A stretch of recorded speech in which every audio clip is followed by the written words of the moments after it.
ठरलं तर मग मालिकेच्या येणाऱ्या भागामध्ये एक जबरदस्त ट्विस्ट आपण पाहणार आहोत।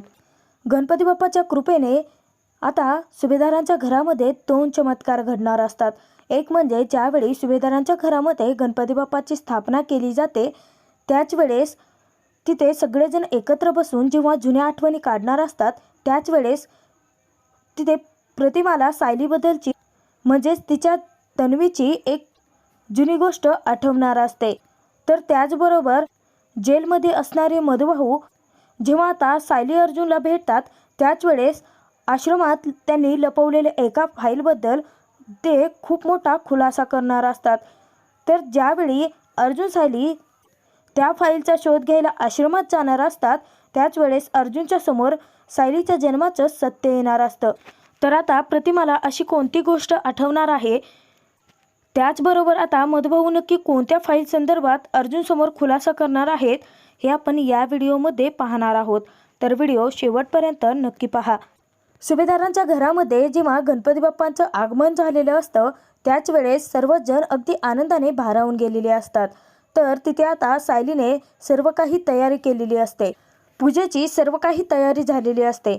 तेव्हा कल्पना थोडीशी अस्वस्थ असते। पूर्णाजी जेव्हा कल्पनाला विचारते की नक्की ती का अस्वस्थ आहे तेव्हा कल्पनाच्या डोळ्यातून अश्रू येतात। तर तिथे सायली सांगते की अय्यो, इतका आनंदाचा क्षण आणि तुमच्या डोळ्यांमध्ये अश्रू। तेव्हा कल्पना सांगते की सायली, मागच्या वर्षीचे तुला आठवतंय ना, गणपती बाप्पा आले होते, आपण सगळेजण आनंदाने गुण्यागोविंदाने राहिलो होतो, परंतु त्यानंतर गणपती बाप्पाच्या विसर्जनाच्या दिवशी काय झालं होतं। तेव्हा तिथे अर्जुन म्हणतो की मम्मा, सगळं काही ठीक झालं आहे ना। आणि आता तर प्रताप तिथे अर्जुनला सांगतो की अर्जुन, सगळं खरं आहे, परंतु आपण सायलीवरती हल्ला ज्याने केला होता त्याला अजूनही शोधू शकलो नाहीत। तेव्हा अर्जुन तिथे प्रतापला सांगतो की डॅड, तुम्ही काळजी करू नका, मी आता पोलिसांच्या मदतीने त्या मारेकऱ्याचा शोध घेणारच आणि त्याला त्याच्या गुन्ह्यांची शिक्षाही देणार, परंतु आज आपल्यासाठी आनंदाचा क्षण आहे। तेव्हा सायली सांगते की हो, हे जे म्हणत आहेत ते बरोबर आहे, आपण त्या घातक आठवणी कशाला काढायच्या आहेत, आपल्या घरामध्ये बाप्पांचं पुन्हा आगमन झालं आहे, आता तर आपल्यासोबत प्रतिमा त्या आहेत, आपण सगळेजण एकत्र आहोत ना मग। तेव्हा पुन्हाची सायलीवरती खूप खुश होते। तर तिथे अस्मिता सांगते की पूर्णाची, आपण एक आयडिया करायची का, नाही म्हणजे आपण त्या दिवशी अंताक्षरीचा खेळ खेळलो होतो बघा, आपण आजही तसाच खेळ खेळायचा का। तेव्हा घरातले सर्वच जण खूप खुश होतात आणि तिथे अस्मिताला कधी नव्हे ते चांगले सुचल्याने तिचं कौतुकही करत असतात। तर तिथे आता पूर्णाजी सांगते की परंतु या सगळ्या खेळामध्ये अजून पुढे खूप मोठा ट्विस्ट आहे की आता या अंताक्षरीच्या मध्ये जी कोणी बाजी मारेल ना त्याला माझ्यातर्फे छानसं गिफ्ट दिलं जाईल। तेव्हा तर आता सगळेजण आणखीन जास्तच खुश होतात। प्रतिमाबद्दल आता पूर्णाजीला खूप वाईट वाटत असतं, कारण प्रतिमाला जुनी गाणी खूप जास्त आवडतात आणि त्यातून ती आता गाऊ शकत नसते। जर आता या सगळ्यांमध्ये प्रतिमा जर असती तर ही अंताक्षरी तिने जिंकली असती अशी पूर्णाजी मनोमन म्हणते, परंतु ते सगळं दुःख विसरून पूर्णाजी सगळ्यांच्या आनंदात सहभागी होते। तर तिथे आता सायलीच्या टीममध्ये अर्जुन, कल्पना, विमल आणि प्रतिमा असतात। तर दुसऱ्या टीममध्ये अस्मिता, प्रताप, प्रिया, रविराज आणि अश्विन असतो। तर सर्वात आधी सुरुवात पूर्णाजीने सायलीच्या टीमपासून केलेली असते। तेव्हा सगळ्यात आधी गाणं कल्पनाने गायला सुरुवात केलेली असते। जेव्हा कल्पनाने तिच्या आवडीचं गाणं गायलेलं असतं तर सर्वच जण खूप खुश झालेले असतात आणि त्या गाण्याबद्दलची आठवण प्रतापने तिथे सांगितलेली असते की कल्पनाला ते गाणं किती आवडतं। त्यानंतर प्रताप तिथे आता दुसऱ्या टीममधून गाणं गात असतो आणि मुद्दाम तो कल्पनाकडे प्रेमाने पाहत गाणं गात असता सगळेजण आता त्याला चिडवत असतात, सगळेजण खूप हसत असतात। तर त्यानंतर सायलीच्या टीममधून तिथे अर्जुन गाणं गातो, तर पुढच्या टीममधून प्रियानेही गाणं गायलेलं असतं। दोघांच्याही गाण्याचं तितकंच कौतुक केलं जातं, परंतु सायली जेव्हा आता गाणं गायला लागते तेव्हा प्रतिमा अचानकपणे उठते, कारण हे गाणं जुनं गाणं असतं। प्रताप आणि पूर्णाजी यांच्याकडून प्रतिमाला आवडत असलेल्या गाण्याची सायलीने लिस्ट काढून घेतलेली असते आणि त्यातीलच तिने जुनं गाणं गायलं असता प्रतिमाला अचानकपणे तिचा भूतकाळ आठवतो। प्रतिमाला अचानकपणे काय झालंय हे कळत नसतं, परंतु पूर्णाजी तिथे सांगते की आता सायलीची टीम विनर झाली आहे, सगळ्यात जास्त गाणी तर त्यांनीच गायली आहेत। तेव्हा तिथे प्रतिमा सायलीला खुणवत असते की तिला छोट्या तन्वीबद्दल काहीतरी आठवलेलं असतं. ती सायलीला सांगत असता तिथे प्रियाची मात्र घाबरगुंडी उडते आणि प्रिया आता प्रतिमाने पुढचं सत्य काहीच बोलू नये तोंडातून म्हणून मुद्दाम आता स्टॉप इट असं म्हणते. सगळेजण जेव्हा प्रियाकडे धक्क्याने पाहतात तर प्रिया म्हणायला लागते की हे हे काय चाललं आहे. कारण तिला सायली जिंकली आणि आपण हारलो याचा खूप जास्त त्रास होत असतो. परंतु सगळ्यात जास्त भीती तिला प्रतिमाची वाटत असते. कारण प्रतिमाला काहीतरी आठवलंय हे तिच्या लक्षात आलेलं असतं. पूर्णाची तिथे सांगायला लागते की तर आता ठरल्याप्रमाणे जी टीम जिंकली होती त्याला गिफ्ट द्यायचं ठरलं होतं.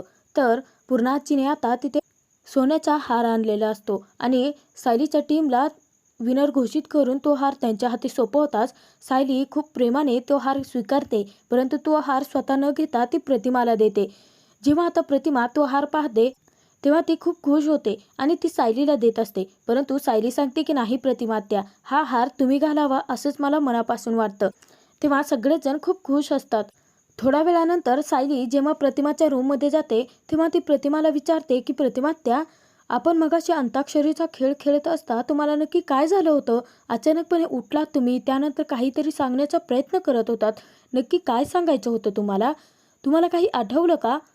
प्रतिमा इशाऱ्याद्वारे सायलीला बोलत असते. तेव्हा सायली अचूक ओळखते. सायली म्हणते की तुम्ही प्रियाबद्दल म्हणजे तुमच्या छोट्या तन्वीबद्दल बोलत होता का? तेव्हा प्रतिमा होकार देते. त्यानंतर सायलीला अचानकपणे आठवायला लागतं की लहानपणी अंताक्षरीचा खेळ जेव्हा सगळे सुभेदार किल्लेदार मिळून एकत्र खेळत होते त्यावेळी प्रतिमा गाणं गात असताना तिने अर्जुनसोबत खूप छानसा डान्स केला होता.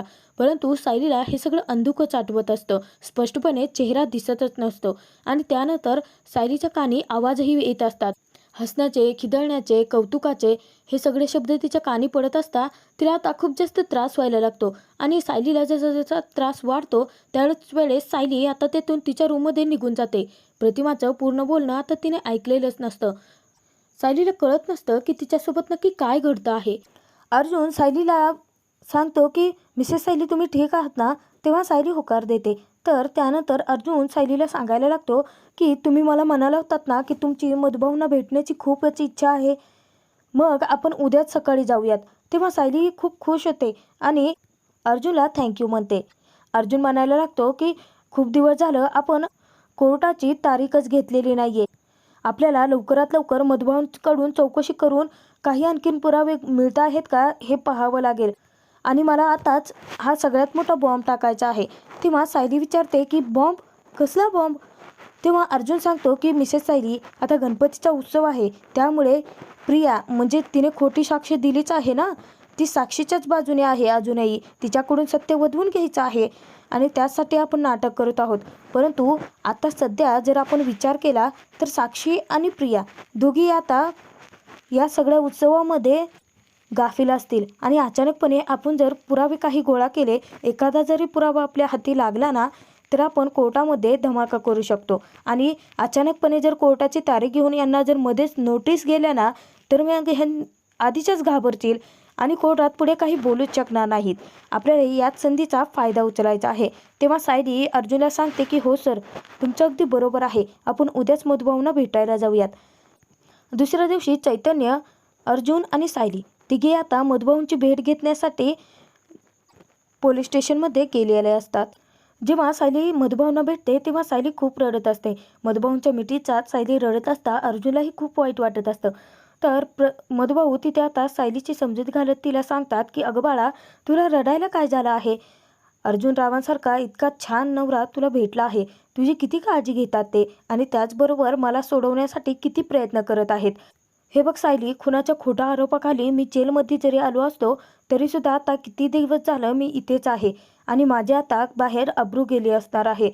त्यामुळे मी बाहेर येऊन तरी काय करणार आहे. तेव्हा सायली म्हणते की मधुभाऊ, तुम्ही याआधी कधीच असं बोलला नाहीत, मग अचानकपणे तुम्ही असं का बोलत आहात? अहो तुम्ही माझा नाही, निदान आपल्या लहान मुलांचा तरी विचार करा. सगळेजण तुमची आस लावून बसले आहेत की कधी एकदा आमचे मधुभाऊ सुटून आमच्याकडे येत आहेत. तेव्हा अर्जुन सांगते की हो मधुभाऊ, तुम्ही काळजी करू नका. खरं तर ना आपल्याला असा एखादा पुरावा आता शोधून काढायचा आहे की ज्या ट्रॅपमध्ये साक्षी आणि प्रिया अचूक अडकू शकतात. त्यामुळे मी तुमच्याकडे चौकशीसाठी आलो आहे. तेव्हा तिथे मधुभाऊ सांगतात की जावई बापू, खरं तर ना याबद्दल आपण बोलूच, परंतु मला सायलीबाबत एक गोष्ट सांगायची आहे गेले कित्येक दिवस मी विचार करत होतो. सायली मधुभाऊनं विचारते की कसला खुलासा मधुभाऊ? तेव्हा तिथे मधुभाऊ सांगतात की तुझ्या जन्माचा. नाही म्हणजे तू जेव्हा मला भेटली होतीस ना देवीच्या मंदिराच्या बाहेर, तेव्हा मात्र तिथे तुला तुझं काहीच आठवत नव्हतं. तुझे आईवडील, तुझं नाव काहीच आठवत नव्हतं. म्हणून मी स्वतःच तुला नाव दिलं होतं सायली. परंतु बाळा आता वेळ आली आहे. म्हणजे जेव्हा तू मला भेटली होतीस ना त्यावेळेस आश्रमात गेल्यानंतर तुझ्या गळ्यामध्ये एक चेन होती, त्याचबरोबर एक हातामध्ये बाहुली होती आणि काही तुझ्यासोबतच्या वस्तू होत्या, त्या मी एका गाठोड्यात बांधूनही ठेवल्या होत्या. कारण त्यावेळी मी विचार केला होता की आता तुला जर काही सांगायला गेलो तर त्याचा काहीच फायदा नाही आहे. परंतु ज्यावेळेस तू मोठी होशील, लग्न होईल तुझं, त्यानंतर तुला त्या गोष्टी स्वाधीन कराव्यात असा विचार केला होता मी, की तू तुझ्या नवऱ्याच्या मदतीने तुझ्या आईवडिलांचा शोध घेऊ शकशील. आणि मला आता असं वाटतं की आता ती वेळ आली आहे. तू तुझ्या आईवडिलांचा शोध घे. मागच्या वेळेस जावई बापूंनी मला तुझ्या आईवडिलांबद्दल विचारलं होतं, परंतु मी त्यांना सांगितलं होतं. परंतु तेव्हा आता अर्जुन म्हणायला लागतो की नाही मधुभाऊ, सायलीचं गाठोडं आम्हाला कुठेच भेटलं नाही. तेव्हा मधुभाऊ हादरतात आणि विचारायला लागतात की काय? परंतु सगळ्या गाठोड्यांमध्ये सायलीचं गाठोडं असायला हवं होतं ना. मग तेव्हा अर्जुन सांगतो की मधुभाऊ, मी खूप शोधाशोध केली. आम्ही आश्रमात सुद्धा जाऊन आलो, परंतु तिथेही मला सायलीच्या नावाचं गाठोडं सापडलं नाही. आणि जे सील केलेलं सामान आहे ना आश्रमातलं, ते सामानसुद्धा मी चेक केलं, परंतु त्यातही सायलीचं गाठोडं सापडलं नाही. तेव्हा आता सायली विचारात पडते. सायली विचार करायला लागते की सर असं कसं काय होऊ शकतं? म्हणजे सगळ्यांचे गाठोडे आहेत आणि फक्त माझंच नाही. मधुभाऊंना सुद्धा आता खूप वाईट वाटायला लागतं. मधुभाऊ तिथे सायलीला सांगतात की माफ कर अगं सायली मला. त्याचवेळी मी तुझ्या वस्तू तुझ्या स्वाधीन करू शकत होतो, परंतु केल्या नाहीत. आणि आता तुझ्या स्वाधीन करायची वेळ आली वस्तू, तर आता ते गाठोडं सापडत नाही आहे असं तुम्ही म्हणताय. तेव्हा अर्जुन मधुभाऊंना सांगतो की तुम्ही काळजी करू नका मधुभाऊ. काही जरी झालं आकाश पाताळ एक करेन, परंतु ते गाठोडं मी शोधून काढेन. आणि सायलीचे आईबाबासुद्धा. तर सायली तिथे सांगायला लागते की मधुभाऊ तुम्ही अजिबात काळजी करू नका. लहानपणापासून तुम्हीच माझा सांभाळ केला होतात ना, तुम्हीच माझे आईवडील आहात. तर त्यानंतर मधुभाऊंच्या डोक्यात अचानक ट्यूब पेटते आणि मधुभाऊ अर्जुनला सांगायला लागतात की जावई बापू, अजून एक चान्स आहे सायलीच्या आईवडिलांना शोधण्यासाठीचा. नाही म्हणजे मी ना आश्रमात आलेल्या प्रत्येक मुलाचा सगळा रेकॉर्ड लिहून ठेवलेला आहे. एक फाईल आहे. त्या फाईलमध्ये कोणता मुलगा कधी माझ्या आश्रमात आला, तो कुठे सापडला, कसा सापडला, त्याच्यासोबत नक्की कोणत्या वस्तू होत्या, हे सगळं मी त्या फाईलमध्ये लिहून ठेवलं आहे. म्हणजे प्रत्येकाचा एक वेगळा कागद आहे. जर ती फाईल तुम्हाला मिळाली तर तुम्हाला सायलीच्या आईवडिलांना शोधणं शक्य होऊ शकतं. तेव्हा तिथे आता अर्जुन सायली खूप खुश होतात आणि अर्जुन मधुभाऊंना सांगतो की मधुभाऊ तुम्ही काळजी करू नका. आता बघा लवकरात लवकर मी सायलीच्या आईवडिलांना नक्की शोधून काढेन. तर मधुभाऊने आता सांगितलेलं असतं की आश्रमात जे मंदिर आहे त्याच्या मागच्या बाजूला त्यांनी आश्रमाचेही पेपर लपवून ठेवले आहेत. तेव्हा मधुभाऊंना अर्जुन विचारतो की परंतु मधुभाऊ तुम्ही असं का केलं? ते जे आश्रमाचे पेपर्स आहेत, लीगल पेपर, ते तुम्ही सायलीकडे देऊ शकत होतात ना. तेव्हा मधुभाऊ सांगतात की माझ्या लक्षात नव्हतं आलं, परंतु आता तुम्ही सायलीच्या आईवडिलांचा विषय काढल्यानंतर जेव्हा त्या फाईलबाबत माझ्या डोक्यात विचार आले, तेव्हा माझ्या लक्षात आलं की आश्रमाचे जे लीगल पेपर आहेत ते पेपर आणि या मुलांच्या जन्माचे फाईल ते मी त्याच मंदिराच्या मागच्या बाजूला लपवून ठेवलं आहे. जावे बापू, मी तुमच्यासमोर हात जोडतो, परंतु माझ्या साऊचं सुख तिला परत मिळवून द्या. तिच्या आईवडील तिला परत मिळवून द्या. तेव्हा अर्जुन मधुभाऊंना वचन देतो की काही जरी झालं तरी आता अर्जुन तिच्या आईवडिलांना शोधल्याशिवाय शांत बसणार नाही. तर इकडे आता सुभेदारांच्या घरी आल्यानंतर कल्पना समोरच उभी असते. तेव्हा कल्पना अर्जुन सायलीला विचारते की काय झालं, तुम्ही काहीच सांगून गेला. तेव्हा तिथे अर्जुन म्हणायला लागतो की मॉम नको टेन्शन घेऊ, मी सायलीला मधुभाऊंची भेट घालून देण्यासाठी गेलो होतो आणि खरं तर गेलो म्हणून बरं झालं. इतक्यातच आता तिथे प्रतिमा सायलीकडे येते. तेव्हा प्रतिमा तिथे दरवाजातच उभी असता अर्जुन ते कल्पनाला सांगत असतो की तुला माहिती आहे का मॉम, खरं तर मधुभाऊने आता म्हणजे सायलीच्या आईवडिलांना शोधण्यासाठीचा एक क्लू दिला आहे. त्यांनी मला सांगितलं की सायली त्यांना मंदिरात भेटली होती, तिच्यासोबत एक बाहुली होती. त्यानंतर ते म्हणत होते की कदाचित तिथेच जवळपास कुठेतरी तिचा ॲक्सिडेंट वगैरे झाला असावा, कारण सायलीच्या हातापायाला सुद्धा खूप जास्त लागलं होतं. थोडेफार लागल्याचे व्रणही होते आणि तिच्या हातात छोटीशी बाहुलीही होती. मधुभाऊने केलेलं वर्णन अगदी जसेच्या तसं अर्जुने कल्पनाला सांगता इकडे प्रतिमाला तिचा भूतकाळ आठवायला लागतो, तिची छोटी तन्वी आठवायला लागते. तर कल्पना तिथे विचारते की काय सांगतोस अर्जुन, म्हणजे आपण सायलीच्या आईबाबांना शोधू शकतो? तेव्हा अर्जुन सांगतो की येस मॉम, आणि खरं तर त्यांनी ना एका फाईलबद्दल पण मला माहिती दिली आहे, परंतु आपल्या घरात तन्वीही राहते आणि तुला माहिती आहे की मधुभाऊंच्या विरोधात तिने साक्ष दिली आहे, त्यामुळे पुढच्या गोष्टी मी सध्या तरी उलगडू शकत नाही, परंतु पुढे जे काही होईल ते मी तुला सांगत राहीन मम्मा. तेव्हा कल्पना सांगते की अर्जुन, अरे ते तू केव्हाही सांगशील रे, परंतु आज सायलीच्या आईबाबांना शोधण्यासाठी आपल्याला आता एखादा मार्ग हाती लागला आहे, हे किती महत्त्वाचं आहे ना. बघ, गणपती बाप्पाच्या आगमनाने आता सगळं काही हळूहळू ठीक होईल, सायलीचे आईवडील तिला मिळतील. अर्जुन आता मधुभाऊंनी ज्या फाईलचे सत्य सांगितलं आहे ते फाईल त्याला भेटल्यानंतर, आता सायलीच्या जन्माचं सत्य उलगडल्यानंतर प्रतिमा आणि रविराज हे दोघेच सायलीचे खरे आईबाबा आहेत हे कसं शोधणार, या सत्यापर्यंत कसा पोहोचणार, हे आपण येणाऱ्या भागातच पाहणार.